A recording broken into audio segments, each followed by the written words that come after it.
আমি একটা ধাবাতে এসেছি, হাই রোডের ধারেই ধাবাটা। তো সঙ্গে আমার ভূতনাতি আছে।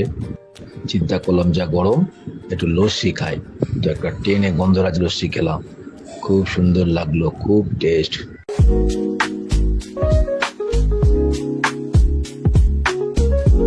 প্রিয় বন্ধুরা, সবাই কেমন আছো? আমি ভালো আছি, আশা করি তোমরাও ভালো আছো।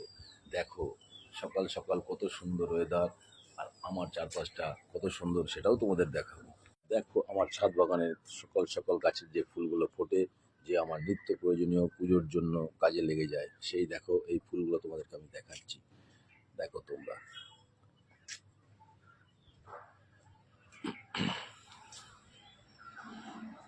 তো তোমাদের ছাদে যার যদি কোনো জায়গা থাকে, তো তোমরা কিন্তু সেখানে একটু ফুল লাগানোর ব্যবস্থা করবে।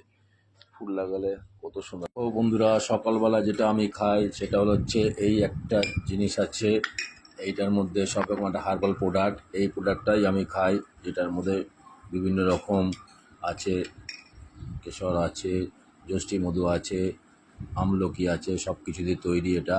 এইটাই সকালবেলা যেটাকে কারা বলি আমরা, তার হলুদও আছে। দেখো, এইটাকে আমি গুলাবো, এই আমার আর আমার ওয়াইফের জন্য। এই দুটোই জিনিস আমরা সকালবেলা খাই। আমি তো চা খাই না, আর চা খেলেও আমি লিকার চা খাই।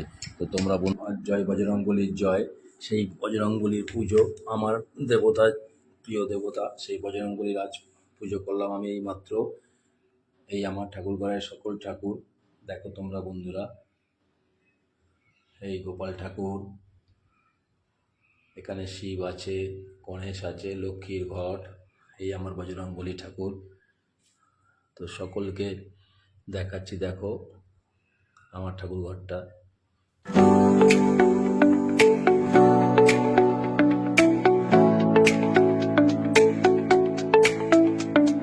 প্রিয় বন্ধুরা, দেখো আমার শহর হালি শহর, সেই হালি শহরেই এক গঙ্গার ঘাট, যেটা জগন্নাথ ঘাট নামে পরিচিত। সেই ঘাটে প্রবেশ করেই প্রথমেই শিব ঠাকুর দর্শন করতে হবে। একটা মন্দির আছে, সেই মন্দিরে প্রথমে শিব ঠাকুর দর্শন। দেখো, এক ভক্ত শিব পুজো করছে। সকাল সকালে আমি পৌঁছে গেছিলাম সেই মন্দিরের সামনে। সেই মন্দিরের ভিতরে শিব ঠাকুর প্রথমে আছে, তারপরে জগন্নাথ, বলরাম, সুভদ্রা আছে, মহাদেব আছে, বজরংবলী আছে, মা শীতলা ঠাকুর আছে, মা লক্ষ্মী আছে। সকলকে প্রণাম করে আমি আস্তে আস্তে গঙ্গার ধারের দিকে এগিয়ে গেলাম। মন্দিরটা এত সুন্দর, গঙ্গার ধারেই অবস্থিত মন্দিরটা, যেটা জগন্নাথ মন্দির নামে পরিচিত, জগন্নাথ ঘাটে। আমি মন্দিরের থেকে পাশ থেকে এগিয়ে গিয়ে সকাল সকাল গঙ্গা দর্শন। মা গঙ্গাকে দর্শন করলে মনটা একেবারে শান্ত হয়ে গেল, একদম শীতল জলের মতো শান্ত হয়ে গেল। কত সুন্দর দেখো গঙ্গার দৃশ্য, দুটো মাঝি গঙ্গায় মাছ ধরছে, কত ভালো লাগছে।